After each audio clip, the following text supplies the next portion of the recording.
നമസ്കാരം. കാലാവസ്ഥാ വ്യതിയാനവും ആഗോളതാപനവും ഇന്ന് ലോകം നേരിടുന്ന ഏറ്റവും വലിയ വെല്ലുവിളികളാണ്. സാധാരണയായി കാർബൺ ഡൈ ഓക്സൈഡ്, മീഥേൻ തുടങ്ങിയ വാതകങ്ങളെയാണ് ആഗോളതാപനത്തിൻ്റെ പ്രധാന കാരണങ്ങളായി നാം കരുതി പോരുന്നത്. എന്നാൽ ശാസ്ത്രലോകത്തെ ഞെട്ടിച്ചുകൊണ്ട് പുറത്തു വന്ന പുതിയ പഠനങ്ങൾ സൂചിപ്പിക്കുന്നത് നമ്മൾ ഉപയോഗിച്ച് തള്ളുന്ന പ്ലാസ്റ്റിക് അവശിഷ്ടങ്ങളും ഭൂമിയിലെ ചൂട് വർദ്ധിപ്പിക്കുന്നതിൽ വലിയ പങ്ക് വഹിക്കുന്നുണ്ട് എന്നതാണ്. സമുദ്രങ്ങളെയും വന്യജീവികളെയും മനുഷ്യൻ്റെ ആരോഗ്യത്തെയും ബാധിക്കുന്ന പ്ലാസ്റ്റിക് മാലിന്യം ഇപ്പോൾ നാം ശ്വസിക്കുന്ന വായുവിലും അന്തരീക്ഷത്തിലും മാരകമായ മാറ്റങ്ങൾ വരുത്തിക്കൊണ്ടിരിക്കുന്നു.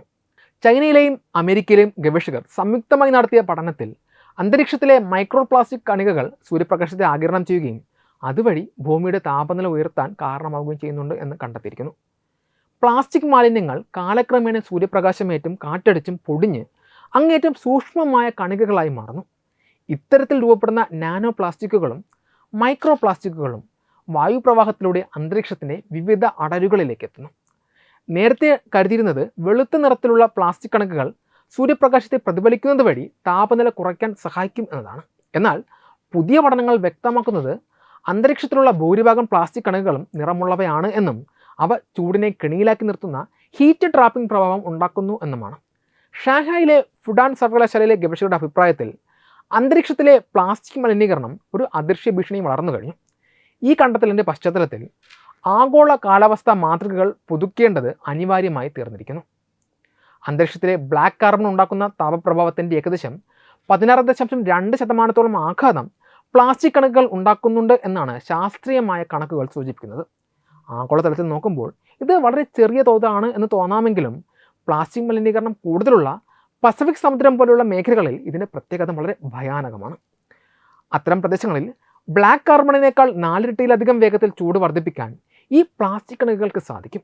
പ്ലാസ്റ്റിക് കണികകൾ അന്തരീക്ഷത്തിൽ വെച്ച് പ്രായമാകുന്തോറും അവയുടെ നിറം ഇരുണ്ടതായി മാറുന്നതും സൂര്യപ്രകാശത്തെ കൂടുതൽ ആഗിരണം ചെയ്യാൻ അവയെ പ്രാപ്തരാക്കുന്നു.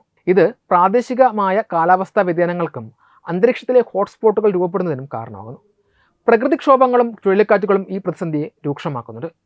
പസഫിക് സമുദ്രത്തിലെ ഗ്രേറ്റ് പസഫിക് ഗാർബേജ് പാച്ച് പോലെയുള്ള കൂറ്റൻ മാലിന്യ കൂമ്പാരങ്ങളിൽ നിന്നും ശക്തമായ കാറ്റും ടൈഫൂണുകളും പ്ലാസ്റ്റിക് കണികകളെ അന്തരീക്ഷത്തിലേക്ക് വൻതോതിൽ എത്തിക്കുന്നു. ഉദാഹരണത്തിന് 2023 ഉണ്ടായ ഒരു സൂപ്പർ ടൈഫൂണിനെ തുടർന്ന് അന്തരീക്ഷത്തിലെ നാനോ പ്ലാസ്റ്റിക് കണികളുടെ സാന്ദ്രതയിൽ 51% വർധനവ് രേഖപ്പെടുത്തിയിട്ടുണ്ട്. ഇത്തരം തീവ്രമായ കാലാവസ്ഥാ പ്രതിഭാസങ്ങൾ പ്ലാസ്റ്റിക് മലിനീകരണത്തെ കൂടുതൽ അപകടകരമായ തലത്തിലേക്ക് മാറ്റുന്നു. സമുദ്രത്തിൽ നിന്നും കരയിൽ നിന്നും എത്രത്തോളം പ്ലാസ്റ്റിക് കണികകൾ അന്തരീക്ഷത്തിലേക്ക് ഓരോ ദിവസവും എത്തുന്നുണ്ട് എന്നത് സംബന്ധിച്ച കൃത്യമായ കണക്കുകൾ ഇനിയും ലഭ്യമാകേണ്ടതുണ്ട്. ചുരുക്കത്തിൽ പ്ലാസ്റ്റിക് എന്നത് വെറുമൊരു മാലിന്യ പ്രശ്നം മാത്രമല്ല, മറിച്ച് അത് ഭൂമിയുടെ നിലനിൽപ്പിനെ തന്നെ ബാധിക്കുന്ന കാലാവസ്ഥാ ഭീഷണിയായി മാറിയിരിക്കുന്നു. പ്ലാസ്റ്റിക് ഉപയോഗം കുറയ്ക്കുന്നതിനൊപ്പം അന്തരീക്ഷത്തിലെ ഇതിൻ്റെ അളവ് കൃത്യമായി നിരീക്ഷിക്കാൻ ലോകമെമ്പാടും കൂടുതൽ ഗവേഷണങ്ങളും ഉപകരണങ്ങളും ആവശ്യമാണ്. ആഗോള താപനത്തെ ചെറുക്കാനുള്ള പോരാട്ടത്തിൽ പ്ലാസ്റ്റിക് മലിനീകരണത്തിന് തടയിടുക എന്നത് ഇനിയും അത്യന്താപേക്ഷിതമായ ഒരു ലക്ഷ്യമായി മാറണം. അല്ലെങ്കിൽ വായുവിനെ ചൂടുപിടിപ്പിക്കുന്ന ഈ അദൃശ്യ ശത്രു ഭൂമിയുടെ കാലാവസ്ഥ സന്തുലിതാവസ്ഥയെ എന്നേക്കുമായി തകർക്കുമെന്നത് തീർച്ചയാണ്. വരും തലമുറയ്ക്കായി ഭൂമിയെ സംരക്ഷിക്കുവാൻ അന്തരീക്ഷത്തിലെ ഈ പ്ലാസ്റ്റിക് പുതപ്പിനെക്കുറിച്ച് നാം അടിയന്തരമായി ബോധവാന്മാരാകേണ്ടതുണ്ട്. വെബ് ഡെസ്ക് തത്വമൈ TV.